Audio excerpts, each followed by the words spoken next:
What's up, guys? This is V-Twin Revolution, your source for all Harley-Davidson information. So I just want to talk to you about something real quick. Two things that you need to know that is going to make your life a lot easier when it comes to these new 2024s. Let's dig in. So with the launch of the 2024s, Harley-Davidson implemented the new electrical operating system, which is a dual BCM. This dual BCM now is extremely voltage sensitive. So those of you with Pan Ams, while it's a fantastic motorcycle and Harley really did a great job coming into the adventure touring world or adventure sport world, it's a good bike. We all know that they do have some electrical issues. So with that being said, the new 24s here and there, they're running this same electrical system. So what I want to point out to you guys today is a couple of things. I'm going to show you, for those of you like you just bought a new 24, you're super stoked, you're sitting in your garage and you're playing with your new infotainment system. You go to start your motorcycle and it spins and spins and spins and spins and spins and spins and won't fire up. Well, that's because what's happening is what they call voltage shedding. Voltage shedding is where this system now, what it does is it starts to shut different components off to save battery voltage in order to not drain the battery completely dead. So now what you need to do is I'm going to show you where you need to hook this thing up in your garage for just messing around with it. Because what happens is on the battery tender lead, same with the Pan Ams, on the battery tender lead, when you plug it in, yes, it's charging. As soon as you turn that bike to like ignition or accessory, it stops charging.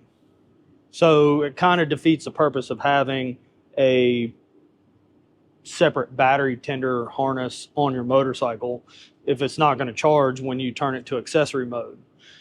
So if you're going to be in your garage playing with your new bike, I'm going to show you where to hook this up at. That way you can still be out with the wind in your hair, just, or if you got to wear a helmet, you know, wind in your face, you know what I'm talking about. So let's get to a different shot and I will show you. All right, so on your new 2024, what you're going to want to do is you're going to want to peel back this little rubber boot that exposes the positive lead that goes to your actual starter solenoid. Well, starter solenoid's right there. This is actual starter motor. You can go to a suitable ground here. I just choose to go, I put my ground on first at the actual ground. I'll get you a light if you can see. I don't know if you can see that or not. Yeah, there it is. I go to that ground right there just because I do know that that goes back to the battery. And then you can go to the power wire that feeds the starter solenoid. So now that you see where you can plug it up, if you're going to be playing with your motorcycle inside your garage, listening to the radio while you're wiping it down, detailing it, but not putting tire shine on, and I'll put a link above to that video. The other thing is battery tender or battery charger. Guys, so the 2 amp battery charger is not worth a shit.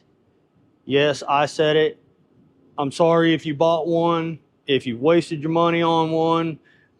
I'm not going to debate you. You can be nasty to me. You can say I don't know what I'm talking about.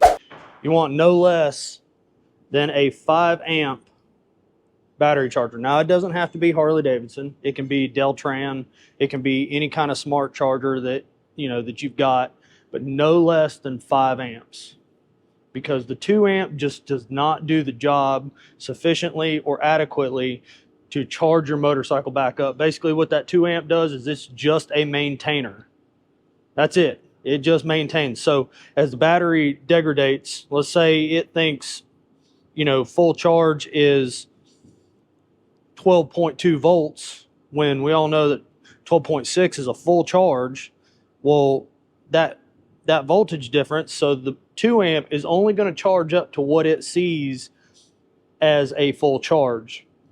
A 5 amp is actually going to push more voltage through that to break through that barrier and to charge it back up to 12 volts, 12 or not 12 volts, 12.5 volts, 12.6 volts, whatever. So no less than a 5 amp charger. I hope you guys got some good information out of this. I will be coming at you with some more cool stuff. Thank you guys for watching, and I'll catch you on the next video. Oh, make sure you hit like and subscribe, because yeah, I always forget to say that. So yeah, hit the thumbs up and notification bell, and cool. Yeah, we're good.